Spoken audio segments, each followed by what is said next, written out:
안녕하세요. 저는 수학 강사 전유리입니다. 이렇게 인사드리게 돼서 반갑습니다. 네. 외대부고 20기 수학 수업을 맡게 되었는데요. 지금 현재 진행하고 있는, 공부하고 있는 친구들이 있어요. 그 친구들이랑 1월, 2월 이렇게 수업을 해오면서 느끼는 건데, 좀 외대부고 아이들의 좀 특징이라고 해야 되나? 자기 주도성이 강한 친구들이 좀 많은 것 같아요. 그래서 내가 설명해 주는 것보다 선생님 이거 제가 먼저 풀어볼게요 라는 성향을 가진 아이들이 많거든요. 그러다 보니까 수학에 있어서는 성적이 좀 더 잘 나오는 것 같은 느낌이 들었습니다. 그래서 지금 그런 아이들과 함께 수업을 진행하고 있다는 말씀드리고 싶고요. 네, 외대부고 1학년 수학 내신 이렇게 보시면 아마 많이 들으셨을 거예요. 지난 설명회에서도 그렇고 다른 설명에서도 그렇고 수학 시험 범위는 일단은 중간고사가 2차 방정식까지 정도인데 지금 시험 날짜가 4월 18일로 한 7주 정도만 있는 상황에서 이 범위가 조금 더 단축이 될지는 좀 더 지켜봐야 될 것 같습니다. 일단 중간고사 범위에서는 2차 방정식 단원보다는 이 다항식 단원의 복잡한 식을 얼마만큼 빠르고 정확하게 간단하게 할 수 있느냐, 거기에 주로 킬러 문제가 나오고 있기 때문에 아이들이 시중에 있는 문제집에 나와 있는 그 정도의 난이도 문제보다는 그래도 다른 내신 기출이나 변형된 조금 더 복잡한 문제를 가지고 연습을 해야 시험 시간에 당황하지 않고 실수하지 않고 아이들이 문제를 잘 풀 수 있을 거라고 보고 있어요.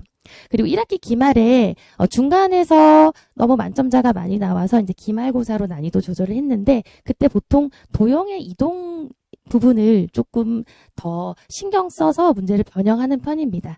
그래서 중간고사 때는 좀 다항식 관련한 문제에 대해서 포커스를 맞췄다면은 기말고사에서는 도형, 원이나 직선이나 이동, 여기서는 이제 식보다는 중등기하에 나와 있는 내용들, 조금 더 고전적인 기하 문제를 가지고 아이들한테 킬러 문제를 내고 있어요.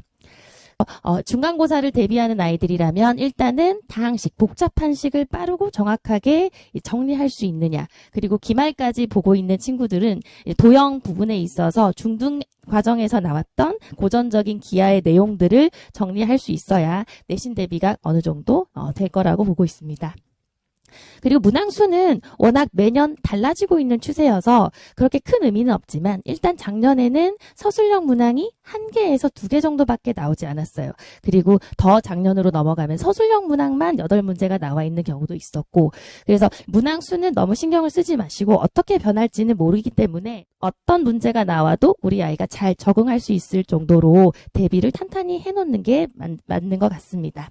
그리고 성적 분포는 보시면 항상 수학상 평균이 1등급 컷이 아니라 평균이 한 90점 초반이 나왔기 때문에 너무 잘하는 아이들이 몰려있어요. 이렇게 너무 잘하는 아이들이 몰려있다 보니까 또 더 열심히 해서 더 잘해지고 또 작년 기출 정도는 거뜬히 풀 수 있을 정도로 또 공부를 해오고 그러다 보니까 시험의 난이도는 조금씩 올라가고 있습니다. 그래서 작년에도 재작년보다 조금 어려웠고 올해도 작년보다는 더 어려워질 거라고 예상을 하고 있습니다.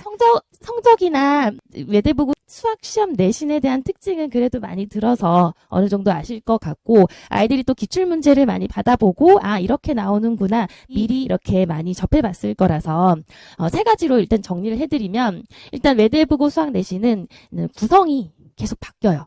그래서 어떨 때는 서술형이 많이 나오기도 하고, 그리고 어떨 때는 역배점으로 문제가 배점이 이렇게 달라지기도 하고, 그리고 문항수나 아니면은 시험의 구조가 좀 바뀌기도 합니다. 그래서 어떻게 나올지 모르기 때문에 우리가 더 포커스를 맞춰야 되는 거는 너무 시험 유형에 집착하지 마시고 본질적인 수학 실력을 기르는데 포커스를 맞춰야 될 것 같아요. 내신 자체가 그래도 아이들의 수학 실력을 기를 수 있는 수능형 문제를 선호하고 있는 그런 출제 경향을 가지고 있기 때문에 본질적인 수학 실력을 키워놓고 연산과 계산력을 탄탄히 잡아놓으면 어떻게 시험 경향이 바뀌더라도 아이들은 좋은 성적을 낼 수 있을 거라고 보고 있습니다.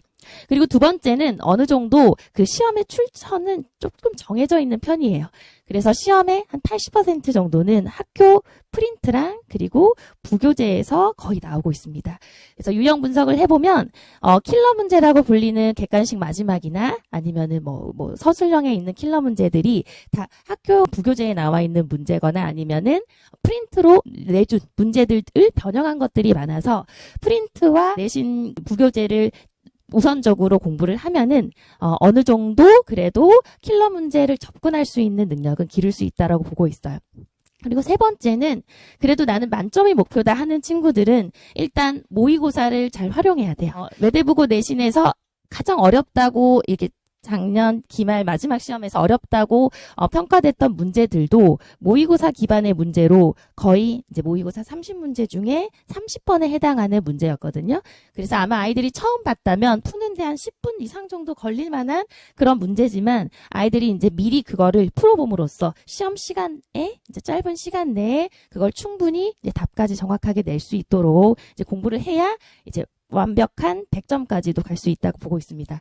그래서 어느 정도 그래도 우리 아이가 아직은 수학이 부족해서 우선적으로 공부를 대비해야 된다라고 한다면 부교재 변형 문제나 프린트 변형 문제를 우선적으로 공부를 하는 게 맞고 그리고 좀 더 나아가서 나는 1등급이나 만점이 목표다 하면 적어도 모의고사 기출문제 중에 30번 문제, 킬러 문제는 반드시 그래도 접해보고 들어가야 어느 정도 탄탄하게 실력이 등급이 나올 수 있을 거라고 보고 있습니다. 내신 대비를 쭉 이렇게 시켜오다 보니까 내신 대비를 할 때 어떤 수학학원을 선택할까 어떤 게 맞을까를 좀 많이 고민을 해봤거든요. 그래서 어디를 가야 우리 아이가 이제 수학 성적이 잘 나올까. 물론 뭐 좋은 학원이 당연히 많이 있죠. 그런데 고등 내신은 아이들이 내용을 몰라서 틀리는 건 아닌 것 같아요. 워낙 수학상도 많이 했던 거고 그리고 아이들의 실력이 지금 현재 제가 가르치고 있는 아이들의 실력이 솔직히 말씀드리면 너무 뛰어나요.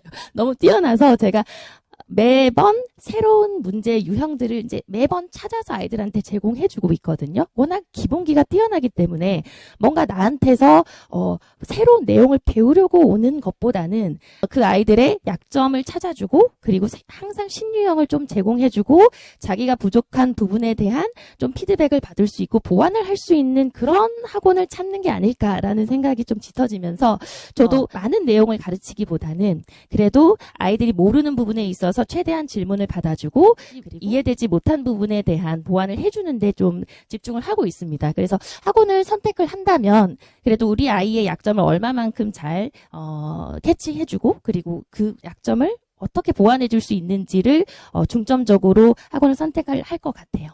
그래서 저에 대한 좀 특징을 먼저 말씀드리자면은 일단 저는 이런 거는 잘 못하니까 일단 참고해 주세요.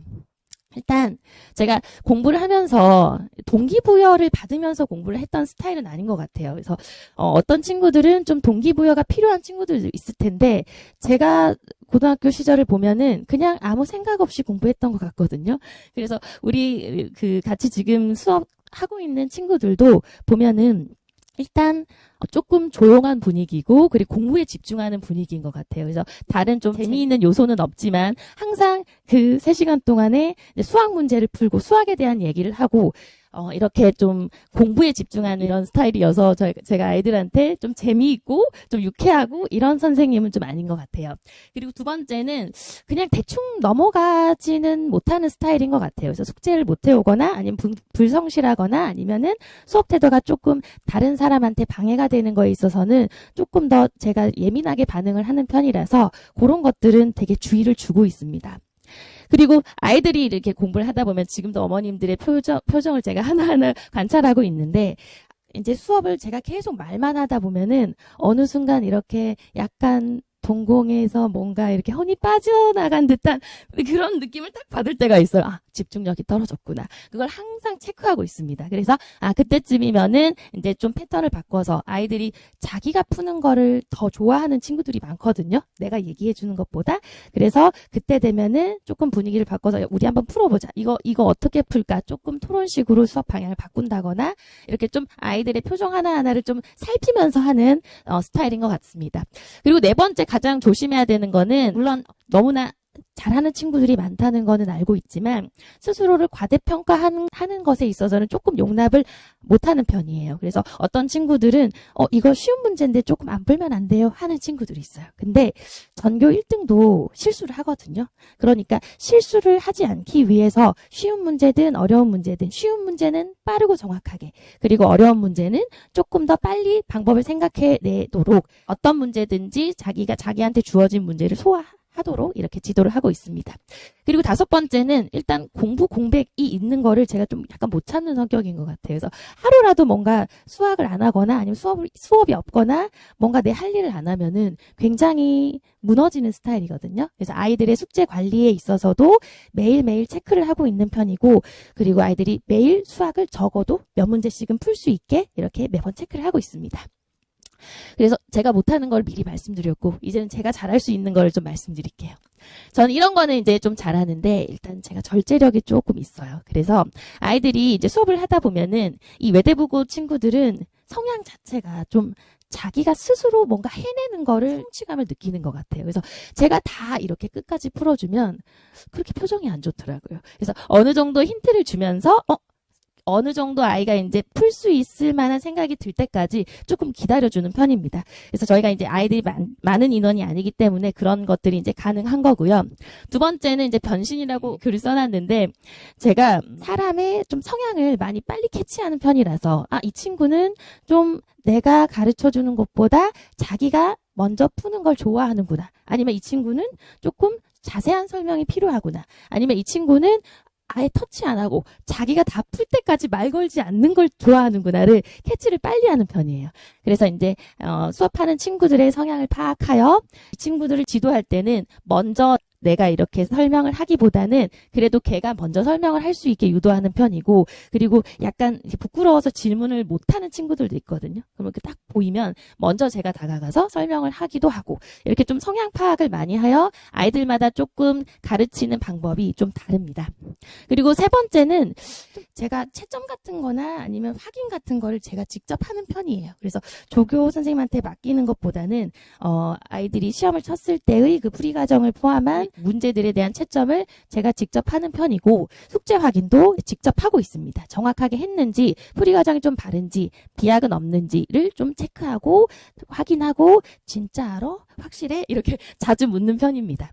그리고 4번째는 조금 잘 남겨요. 그래서 예전에 미탐이나 대치다운에 있을 때는 제가 집이랑 멀어가지고 일찍 집에 와야 돼서 좀 끝까지 남아있지 못했는데, 이제 분당에 작년부터 있으면서는 이제 집이랑 가까워졌거든요. 그래서 이제 끝까지 좀 남아서 아이들이 이제 숙제를 완료할 때까지 함께 공부를 하고 보내고 있습니다. 남기지 못하는 상황이면은 꼭 그 다음 날이라도 불러가지고 이렇게 체크를 하고 있으니까 그런 것들은 제가 잘하는 거고요. 마지막으로는 제가 노력에 대한 성과로의 연결을 잘 시켜요. 왜냐하면 아이들한테 좀 필요한 걸 제공하려고 하는 편이거든요. 이제 공통적으로 제공하는 것도 물론 있지만, 이 아이한테는 조금 필요 없지만 뭔가 저 아이한테 조금 더 필요한 부분이 이렇게 각자 개별적으로 다르기 때문에 그런 부분을 캐치를 하여 아이한테 필요한 자료와 그리고 필요한 가르침을 제공하여 그 노력의 성과가 잘 성적으로 나올 수 있도록 연결을 잘 시키고 있습니다. 그래서 많은 친구들이 저랑 공부한 친구들은 이제 성적이 많이 올랐고, 떨어진 친구들은 지금까지는 없는 것 같아요. 자, 그래서 저는 이제 수업을 이렇게 할 건데, 일단 제가 학생을 좀 선별하는 과정을 거쳐요. 물론 테스트 점수로만 판단하는 게 아니라 저랑 가장 좀 성향이 맞고 저랑 공부하면서 시너지 효과가 날 수 있는 그런 친구들을 이렇게 모아서 한 교실에서 공부를 할 때 모두가 소외되지 않고 이제 성적이 잘 나올 수 있을 거라고 판단하여 어느 정도 성향을 보고 있습니다. 그래서 테스트와 그리고 약간의 면담 과정을 통해서 아이들을 이제 선별을 할 거고요. 2번째는 이제 문제가 되게 중요하잖아요.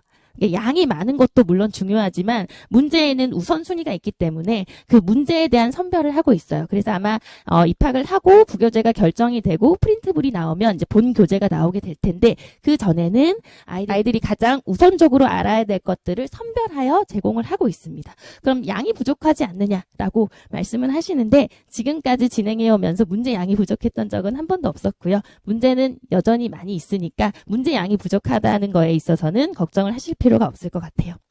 그리고 세 번째는 그렇죠. 맞춤형 설명이라는 것은 아이들마다 다른 성향의 아이들이기 때문에 그 본성을 잘 살려줄 수 있는 방향으로 설명을 하는 편이에요. 그래서 자세한 설명이 필요한 친구들도 있어요. 여학생들 같은 경우에는 굉장히 꼼꼼한 설명을 요해서 저도 또 그런 걸 좋아하고 이래서 꼼꼼하게 설명을 하는 편이고, 남학생들은 그렇게 제가 말하는 걸 그렇게 좋아하진 않더라고요. 제가 먼저 해볼게요 라고 하는 성향이 있어가지고 조금 그렇게 조절을 하여 지도를 하고 있습니다.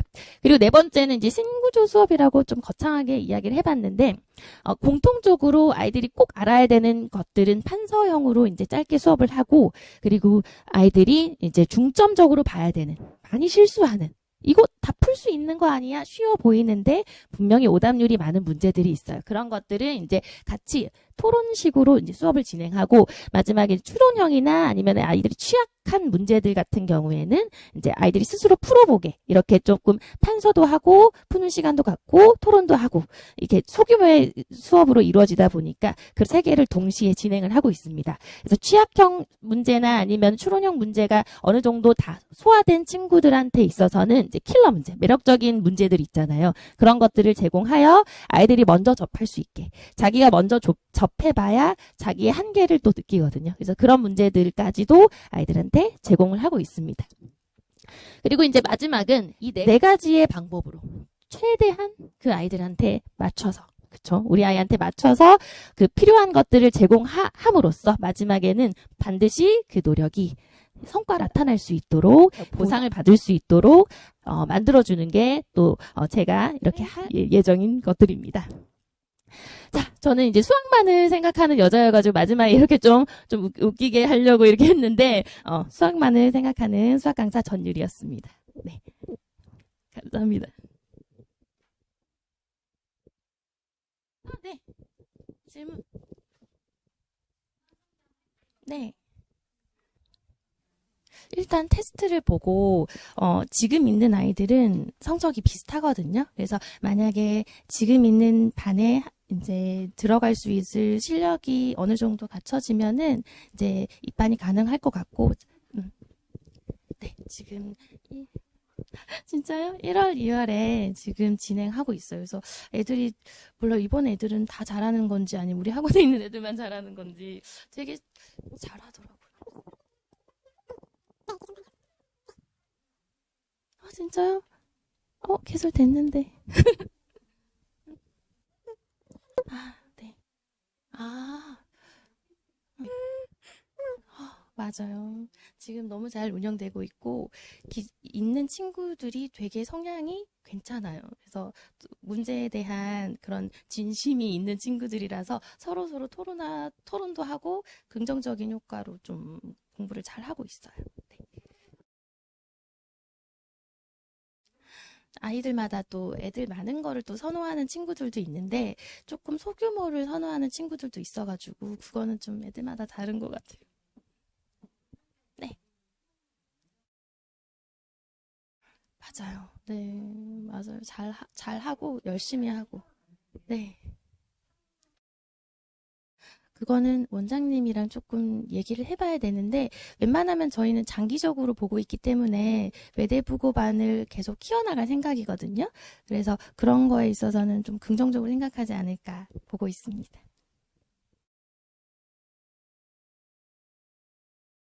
네, 지금 있는 반이 1, 2월에 이제 과정이 끝나고 3월에 내신 대비 반으로 새로 이제 시작을 하면서 신규 아이들이 투입이 될 거거든요. 근데 네. 음, 네, 2시에서 5시까지 일단은 수업이 있고, 5시 저녁을 먹고 5시에서 8시까지 또 진행이 되고 있어요. 그래서 하루 오는 거여가지고, 맞아요. 일단 중간 대비는 완벽하게 시키고 싶은 마음도 있고, 중간 대비는 7주로 이렇게 구성을 하였습니다. 그날은 예정대로라면 원래 토요일에 수업이 있어야 되는데, 그 주에는 수요일에 이렇게 땡겨서 진행이 돼요. 2주차 수업은. 그래서 수요일 오전, 오후 이렇게 거쳐가지고 2주차 수업이 진행이 되고, 총 이제 7주에 거쳐서 아마 준비가 될 거예요. 알겠습니다. 네. 저는 좀 동영상 강의를 선호하지 않는 편이어서, 왜냐하면은 보는 것보다 자기가 푸는 거를 더 좋아하는데, 그래서 수학은 이제 과제가 일주일 과제가 부여되고, 그 과제에 대한 피드백, 그리고 테스트 문제에 대한 확인, 이렇게 보강이 진행될 것 같아요. 필요하면은, 킬러 문제에 대한 풀이 정도는 동영상으로 짧게 봐도 되는데, 6시간 전체를 동영상으로 보는 거는 저도 힘들더라고요. 되셨습니까? 너무 반가웠습니다. 감사합니다. 네. 네. 여기 데스크에 말씀해 주시면은, 시간 맞춰서 와서, 기존에 있던 아이들이 이제 쳤던 시험 수준과 비슷하게 하여 이제 점수를 조금 측정할 것 같아요. 범위는, 네. 아이들이 보통 1시간 정도 시험을 쳤거든요. 그 정도 생각하시면 돼요. 네, 일단은 중간고사에 집중을 하고 있습니다. 되셨어요? 네네네. 시험 제가 웬만하면은 학원에 거의 이제 뭐 매일 나오는 편이어가지고 아이들이 시험을 친 시험 이제 글씨만 봐도 약간 느낌이 오더라고요.